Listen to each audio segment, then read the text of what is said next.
নৃত্যৰ লগত বহুত সৰুৰে পৰা জড়িত আছো যদিও বিচাৰক হোৱাৰ প্ৰথমবাৰৰ বাবে সুযোগ পালো হাজৰিকা অক্সিজেন ঘৰৰ উদ্যোগত আৰু অংকুৰণ প্ৰতিভা বিকাশ মঞ্চৰ সহযোগত কামপুৰ স্বৰাজ ভৱনত এটি আধুনিক নৃত্য প্ৰতিযোগিতা অনুষ্ঠিত হৈছিল। তাতে মই বিচাৰক ৰূপে বহিছিলো।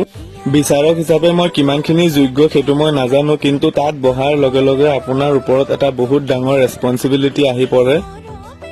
বহুতে বহুত ধুনীয়াকৈ নৃত্য প্ৰদৰ্শন কৰিলে, চাই বহুত বেছি ভাল লাগিল। মোৰ দৰে নাচি আৰু কোনে কোনে ভাল পায় কমেন্ট কৰি জনাবচোন। আপোনালোকে মোৰ এটা কথাত এগ্ৰী কৰে নে নাই মই নাজানো। আজিকালি সকলোৱে ভাল নাচে, কিন্তু সেই নাচক কালচাৰ হিচাপে আগবঢ়াই লৈ যোৱাটো বহুত ডাঙৰ কথা। তেনেকুৱা মানুহ আজিকালি বহুত কম পোৱা যায়। তাত আৰু বহুত ধুনীয়া ধুনীয়া দলীয় নৃত্যও মই দেখিবলৈ পালো, দেখি বহুত বেছি ভাল লাগিল। আমাৰ সকলোৰে বাবে পঢ়া শুনা বহুত বেছি দৰকাৰ হয়, কিন্তু পঢ়া শুনাৰ লগতে